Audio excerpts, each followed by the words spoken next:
Narito na ang mga pinakamalalaking balita sa One North Central Luzon ngayong Miyerkules. Isa patay, 3 sugatan sa salpukan ng 2 motorsiklo sa Bulacan. Insidente sa pool sa CCTV.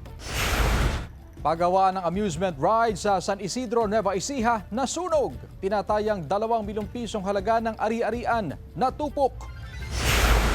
Watawat ng Pilipinas sa mga tanggapan ng gobyerno sa Dagupan City naka-half-mast dahil sa pagpanaw ni dating House Speaker Jose De Venecia Jr.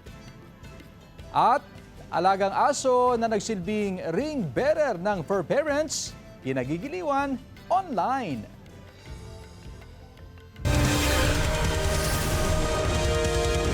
Ito ang GMA Regional TV, One North Central Luzon. Magandang hapon, ako si Chris Zuniga.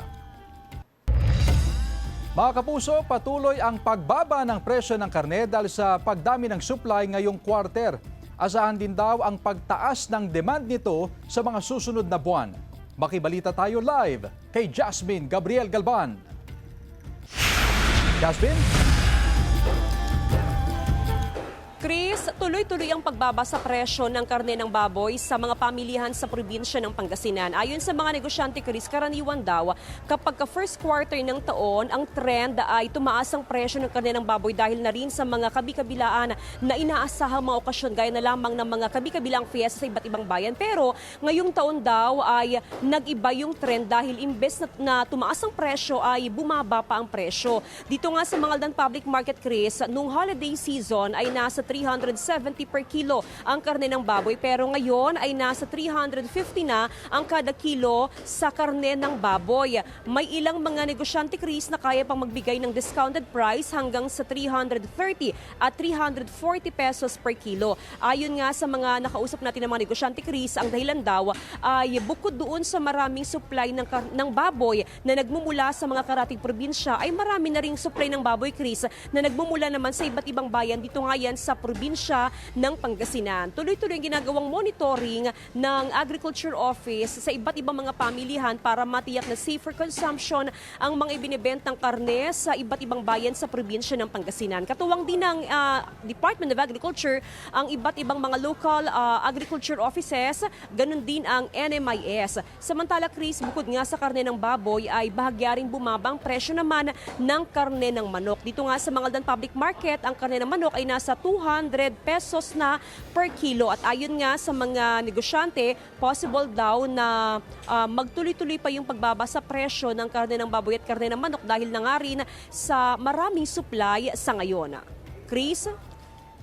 Maraming salamat, Jasmine Gabriel Galban. Watawat ng Pilipinas sa mga tanggapan ng gobyerno sa Dagupan City naka-half-mast dahil sa pagpanaw ni dating House Speaker Jose De Venecia Jr. May ulat si Sandy Salvacio. Naka-half-mast ang mga watawat ng Pilipinas sa bawat tanggapan ng gobyerno at iba pang pampublikong lugar sa Dagupan City. Tanda ito ng pagluluksa ng mga taga-Dagupan sa pagpanaw ni dating House Speaker Jose De Venecia Jr. Pumanaw kahapon si Speaker Jose sa edad na 89. Isinilang noong December 26, 1936 sa Dagupan City.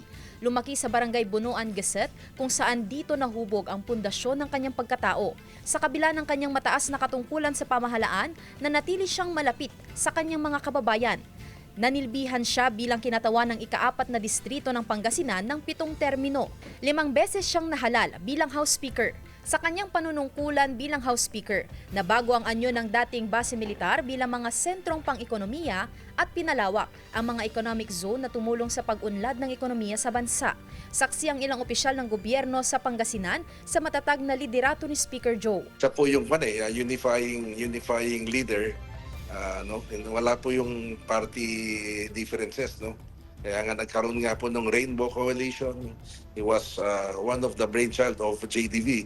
Ay yung pinagsama-sama po itong marami factions or even parties. Tulad ng pagmamahal ni JDV sa bansa, hindi rin daw matatawaran ang pagmamahal ni JDV sa kanyang pamilya. More than 20 years na kasama nila ako, I knew how he was so close sa kanyang family. At he values talaga yung importance ng family sa buhay niya. Binalance niya talaga. Mananatiling naka-half-mast ang watawat sa lahat ng tanggapan at pampublikong lugar sa syudad hanggang sa Marso 10, 2026.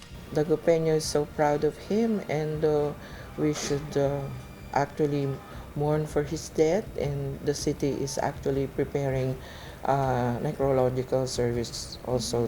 Samantala, nakatakdang iuwi ang mga labi ng dating speaker sa Dagupan City sa darating na Sabado at Linggo.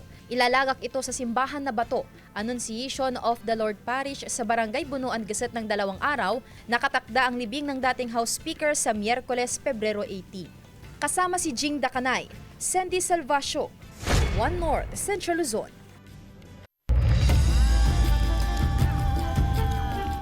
Isa ang patay sa salpukan ng 2 motorsiklo sa Bulacan. Nakatutok CJ Torida.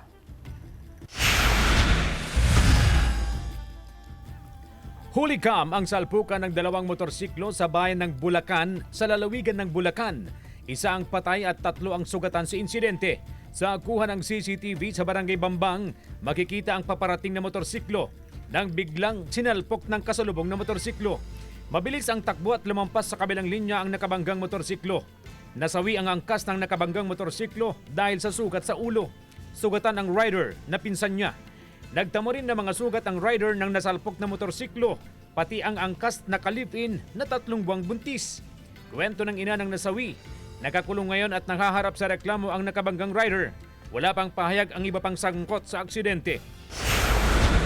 Patay ang 28 anyos na rider matapos sumemplang ang minamanehong motorsiklo sa kalsadang bahagi ng Barangay Saud, Pagudpud, Ilocos Norte noong Lunes.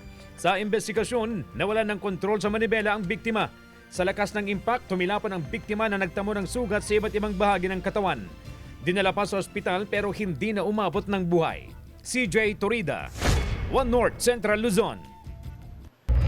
Nasunog ang isang pagawaan ng amusement rides sa Barangay Santo Cristo, San Isidro, Nueva Ecija, mag-alauna ng hapon noong Lunes. Umabot ng mahigit 2 oras ang sunog bago idineklarang fire out ng BFP. Tinatayang nasa 2 milyong pisong halaga ng ari-arian ang natupok.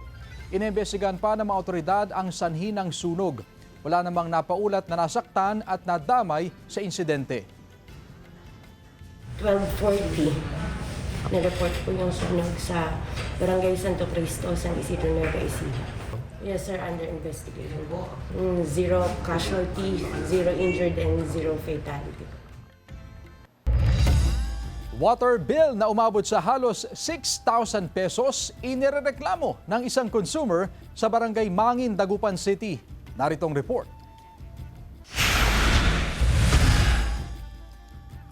Mula sa mahigit 200 pesos na regular na bayarin sa tubig, pumalo ito sa 5,979 pesos sa January billing. Ikinagulat ito ng water consumer na si Manong Jerry mula sa Barangay Mangin, Dagupan City. Hinala ni Manong Jerry, nagsimulang tumaas ang bayarin nang ilipat ng Pamana Water ang kanilang linya ng tubig. Noong naging 476, dapat po, bago nila sana nilipat doon, nireading nila. Wala silang maipakita sa akin na nireading o reading nila. Nilinaw ng pamunuan ng Pamana Water na maaaring sa invisible water pipe o tubo na nasa ilalim ng lupa nagkaroon ng sira. Pinapatay rin daw nila ang linya ng tubig tuwing naglilipat ng metro o tubo. Within 20 days na nandun yung metro sa original location, doon nangyari yung damage or yung leak. So nung nilipat namin sa mismong tabi ng bahay niya yung metro, nandun na yung consumption. Isa rin sa posible umunong dahilan ng pagkasira ng tubo ang ginagawang kalsada sa Barangay Mangin. Maaari raw natamaan ang tubo nang hindi napansin kaya tumaas ang konsumo ng tubig ng mag-anak na Fernandez. Mostly, may mga ganyan, di ba? Walang tubig because tinamaan ng contractor yung linya. Sinusubukan ng GMA Regional TV 1 North, Central Luzon, na kuhanan ng pahayag ang kontraktor ng ginawang kalsada. Samantala, nagbigay naman ng konsiderasyon ang Pamana Water sa consumer at nag-alok din ng discount upang mabawasan ang bayarin. Payo ng Pamana Water sa mga consumer, i-report agad sa kanilang tanggapan kung nagkaroon ng leak o sira ang kanilang mga tubo upang matugunan agad. Kasama si Jing Dacanay, Sandy Salvacio, One North, Central Luzon.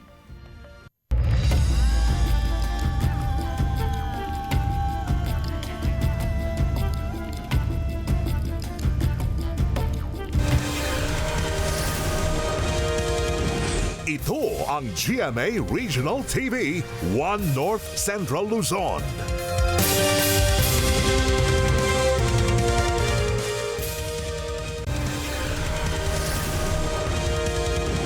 Ito ang GMA Regional TV, 1 North Central Luzon.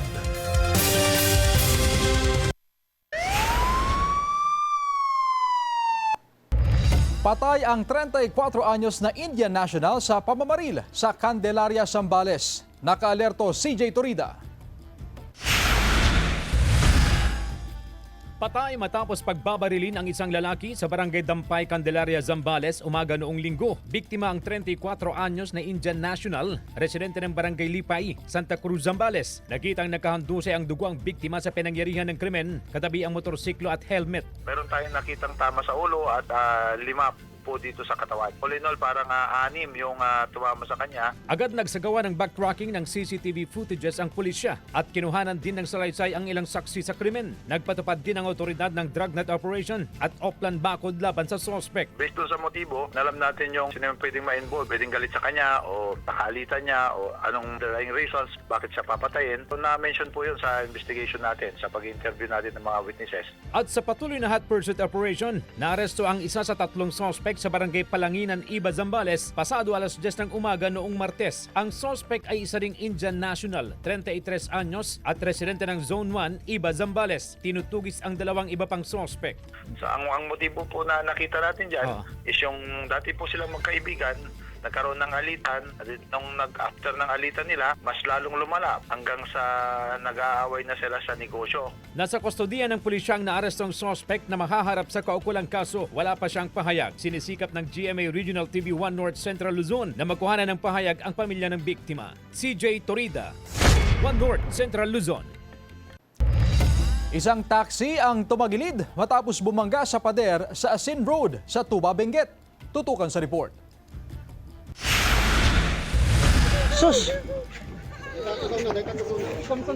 Maririnig sa video ang boses ng ilang pasahero na dumadaing ng sakit matapos tumagilid ang sinakyan nilang taxi sa Asin Road sa bahagi ng Barangay Tadyangan, Tuba, Benguet, tanghali noong Sabado. Sa investigasyon, biyaheng Tuba ang taxi na galing Baguio City.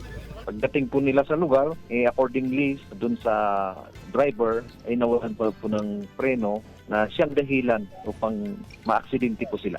Unang sumalpok sa pader ang sasakyan bago tumagilid. Naipit sa loob ng sasakyan ng 6 na sakay kabilang ang driver. Nagtulungan ang mga residente upang mailabas ang mga sugatang biktima. Tapos dinabas namin yung mga pasahero na 5 ata yun eh. And then panghuli yung driver kasi siya yung naipit sa harap at saka grabe yung tama. Maayos na ngayon ang lagay ng mga biktimang Tubong Pasay at Mandaluyong. Nakapag-ayos na rin ang operator ng taxi at ang mga biktima. Nagkarambola ang 5 sasakyan sa kalsadang bahagi ng Barangay Basi West, Solana, Cagayan umaga noong Lunes. Kabilang ang isang pick-up, kalesa, tricycle at 2 motorsiklo. Sa investigasyon, nag-overtake ang pick-up pero sakto ang pagdating ng kasalubong na kalesa. Nagpaikot-ikot ang kalesa at tumama sa tricycle at 2 motorsiklo. 7 katao ang sugatan sa aksidente. Namatay rin ang kabayo na humihila sa kalesa. Ayon sa pulisya, may pag-uusap na raw ang driver ng pick-up sa iba pang sangkot sa aksidente. Sinusubukan pa ng GMA Regional TV 1 North Central Luzon na makuhanan ng pahayag ang mga sangkot sa insidente.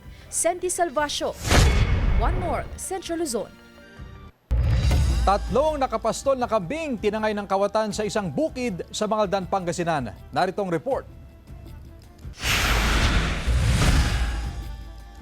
Nanghihinayang si Aling Gemma matapos manakawan ng alagang kambing sa barangay Usyam, Mangaldan, Pangasinan.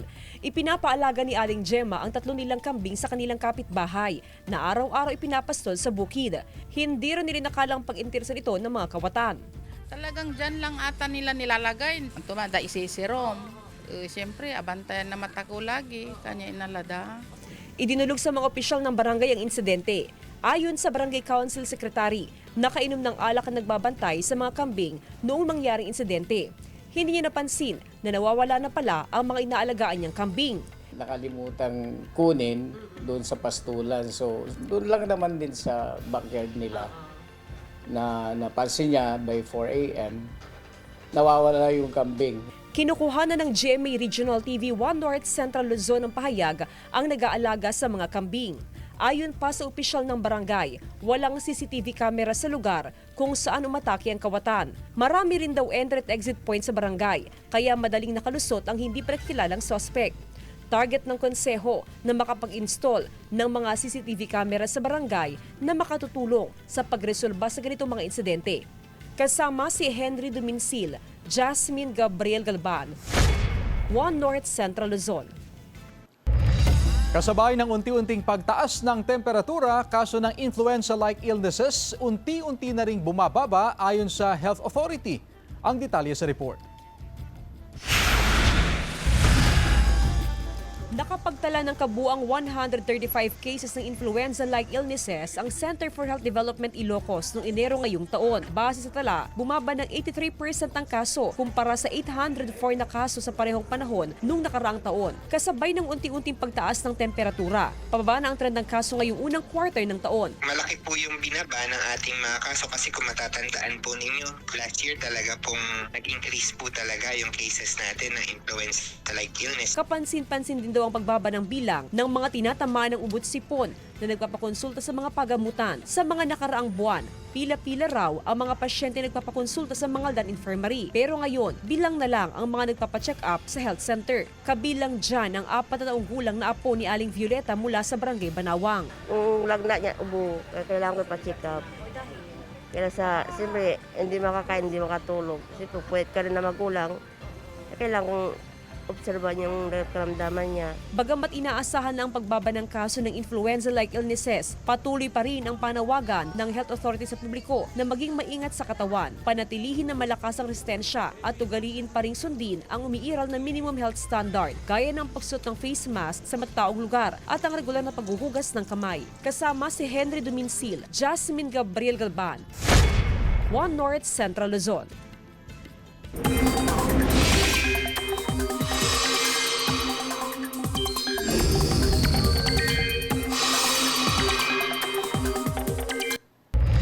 Mga kapuso, wala pang namamataang bagong sama ng panahon na makakaapekto sa bansa pero patuloy na uulanin ang ilang lugar. Dahil pa rin yan sa shear line na makakaapekto sa Visayas at ilang bahagi ng Mindanao at amihan sa Luzon. Sa datos sa Metro Weather, may tsansa ng kalat-kalat na ulan sa ilang bahagi ng Benguet, Isabela at Quirino. Posible rin ang ulan sa iba pang bahagi ng bansa.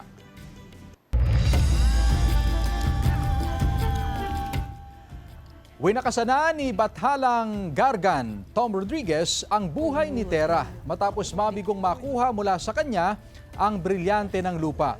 Nabatid na rin ang iba pang sangre at kambaldiwa ang pagkamatay ni Tera. Sa isang Facebook post naman, sinabi ni Bianca ang katagang Avisala Maste o paalam sa kanyang karakter na si Tera. Nagpasalamat din si Bianca sa lahat ng tumulong sa kanya na hubugin si Tera, mula sa training at collaboration sa creatives para maging epektibo ang kanyang pagganap. Shoutout niya sa Encantadix, Avisala Eshma o thank you. Samantala, abangan mamaya sa GMA Prime ang mga susunod na kaganapan sa Encantadia Chronicles Sangre. 8:05 p.m. pagkatapos ng 24 oras.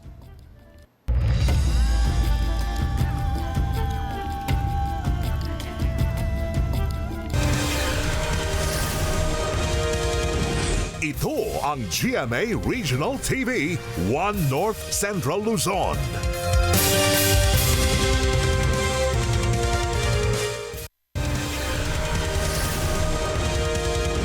Ito ang GMA Regional TV 1 North Central Luzon. Mahigit 7 billion pesos na halaga ng marijuana sinunog sa magkahiwalay na marijuana eradication sa Benguet at Kalinga. Narito ang report. Sinalakay ng mga otoridad ang 8 plantasyon ng marijuana sa barangay Takadang, Kibungan, Benguet noong linggo. Mahigit 1.7 million pesos na halaga ng tanim na marijuana ang pinagsisira. Sa Kalinga, isang plantasyon din ng marijuana ang natuklasan sa barangay Buskalan, Tinglayan sa parehong araw. Sinira rito ang nasa 1.1 million pesos na halaga ng tanim na marijuana. Iba pa ang nadiskubreng mga tanim na marijuana sa barangay Lokong, Tinglayan noong Huwebes at Biyernes. Nasa 4.6 million pesos na halaga ng marijuana ang sinira. Arestado ang 23 anyos na lalaki sa buy-bust operation ng mga otoridad sa Barangay Maluwad, Dagupan City madaling araw kahapon. Nakuha sa sospek ang 25 gramo ng hinihinalang marijuana. Sa hiwalay na operasyon, timbog din ang 31 anyos na lalaki madaling araw nitong Lunes. Nakuha sa sospek ang mahigit 12,000 pesos na halaga ng hinihinalang shabu. Then dito rin sa part ng Barangay Pantal, nakuri rin tayo, a certain alias Wawong, nagkasa tayo ng buy-bust operation at successfully nahuli po natin sila. Wala pang pahayag ang dalawang sospek na kabilang sa listahan bilang street-level drug individual. Mahaharap ang dalawa sa kaukulang kaso. Kasama si Jing Dakanay, Sandy Salvacio, One North, Central Luzon. No body cam, no inspection policy, mahigpit na ipinatutupad ng BFP sa mga establishmento sa Mangaldan, Pangasinan. Ang detalye sa report. Epektibo noong January 19, 2026, hindi na pinapayagan ng inspeksyon sa mga establishmento na walang suot na body cam ang mga fire inspector ng Mangaldan, Pangasinan. Bukod sa body cam, dapat ay may dala rin silang inspection order. Kailan po naming magpakilala kung sino po ano po yung purpose po namin, ano po yung intention po namin. At kasama po doon yung tinatawag po nating inspection order. I-info din po namin establishment na lahat po ng transaction na gagawin po namin is recorded po by body cam. Layo nito maging transparent ang isasagawang fire safety inspection sa loob ng isang establishmento. Para sa transparency sa kayo sa mga inspection. Para pag pumasok po sila sa establishment, makikita, wala po tayong makikita anomalya o ano. Scheduling ang ginagawang inspeksyon. 3 team lang kasi ang may body cam na pwedeng magsabay-sabay sa inspeksyon. Para sa akin po, ma'am, mas okay yun. Para alam po ng mga tao na legit sila nag-i-inspect para mga establishment, aware sila sa mga illegal. Maiwasan po natin yung mga corrupt, mga under the table. Yes, ma'am. Mahigit 2,000 commercial establishments ang target na may inspeksyon sa bayan. Sa ngayon, nasa mahigit 400 establishments na ang nabigyan ng permit mula sa BFP. Kasama si Henry Duminsil, Jasmine Gabriel Galban, One North, Central Luzon.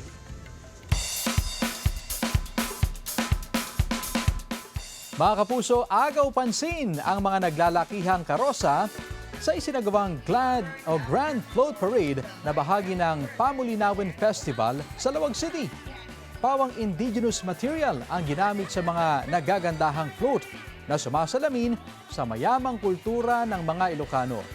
May float na may nakalagay na kalesa sa tuktok at may umiikot na higanteng basket sa gitna at may nakabuntot pang bahay kubo. May float din na pinalamutian ng mga gamit pansaka at may hango rin sa disenyo ng lumang simbahan. Namangha ang mga manonood sa aktibidad.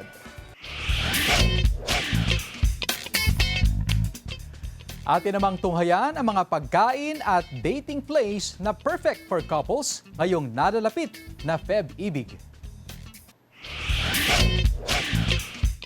Mga kapuso, sa paparating na February 14, may naisip ka na bang gimmick na maaaring gawin with your special someone, pamilya, kaibigan, o para na rin sa sarili? Siyempre, ang unang papasok sa isip nyo, food trip na yan! First stop, ang one-stop donut shop sa Arellano Street, Dagupan City. Hindi lang perfect for cravings ang kanilang offer dahil perfect din sila for affordability. For as low as 210 pesos, ay mayroon ka ng box of 6 na donuts at 20 pesos naman ang pinakamababa sa kada piraso. Actually, hindi lang po sa design. Ang gusto talaga nila yung lasa. And yung dough, freshly made lahat ng donuts namin. Patok daw ang kanilang kakaibang flavors at malambot na texture ng donut tulad ng mango graham, tiramisu at white al capone. Hindi rin mawawala ang swak na pantulak dito, kaya dumayo naman tayo sa Alitaya, Mangaldan, Pangasinan. Perfect match for your perfect date o group bondings ang vibe sa open area cafe na ito. Maliban sa best-selling na latte, highlights naman dito ang kanilang Tiramisu Cloud series. Nariyan ang Biscoff Cloud, Sea Salt Kiss, Very Flamingo, Matcha Oat at marami pang iba. Affordable po kasi talaga ng tapos yung ambience po, sobrang ganda din po talaga ng ano. At 39 pesos po kasi, meron ka ng premium coffee with premium beans and then premium na milk po. Recommended din ang garden-themed cafe na ito for family gatherings o date night sa darating na Valentine's Day. Kasama si Henry Dominsil, Senti Salvacio, One North, Central Luzon. 88 anyos na lola ipinasyal ng kanyang apo sa Boracay. At alagang aso nagsilbing ring bearer sa kasal ng kanyang fur parents. Silipin sa report. Bida ang pagmamahal ng isang apo sa kanyang lolang 88 years old. Sa unang pagkakataon kasi ay nakapasyal si Lola sa Boracay. Sa video ni youth scooper Giancarlo Balyeda, namangha ang kanyang lola sa ganda ng White Sand Beach sa Bora. Game rin si Lola na nag-swimming sa crystal clear na tubig doon. Enjoy rin si Lola sa pamamasyal sa isla. Kwento ni John, ang kanyang partner dapat ang kasama niya sa kanyang birthday celebration sa isla, pero hindi natuloy. Kaya ang lola niya ang isinama niya sa Bora. Paraan daw ito ni John para masuklian ang pagmamahal ng lolang nagpalaki sa kanya. Ito na raw ang isa sa memorable birthday celebrations niya. Kinagigiliwan online ang fur baby na ring bearer sa isang kasalan sa Alfonso, Cavite. Hindi lang kasi siya dressed well. Trained well din ang aspin na sa Hershey. Kwento ng kanyang fur mom na si youth scooper Eli Blando Cruz, trained dog talaga si Hershey at dalawa sila ng kanyang asawa na dog lovers. Isa sa mga maituturing nilang non-negotiable umano sa kasal ay ang makasama ang kanilang mga fur baby sa entourage. Buti na lang daw at pumayag ang simbahan na isama ang kanilang fur baby. Jewel Fernandez, One North, Central Luzon. Samantala, mapapanood niyo po ang episode na ito at iba pang pinakahuling lokal na balita sa official website ng GMA Regional TV, www.gmaregionaltv.com. Pwede rin kayo bumisita sa aming official YouTube channel, GMA Regional TV, at i-click ang subscribe button para sa pinaka-maiinit na balita mula sa mga rehiyon. Nais din naming pasalamatan ang mga kapuso sa Hilaga at Gitnang Luzon, maging ang mga kapuso natin abroad. Dahil sa GMA Regional TV, local news matters. At yan ang mga pinakamalaki at pinakahuling balita sa Hilaga at Gitnang Luzon. Maraming salamat sa pagsama sa amin, pati na ang mga kapuso sa ibang bansa na tumutok sa mga balita sa rehiyon. Ako po si Chris Zuniga. Kami ang GMA Regional TV, One North Central Luzon. Buong puwersa para sa mas malaking misyon at mas malawak na paglilingkod sa bayan.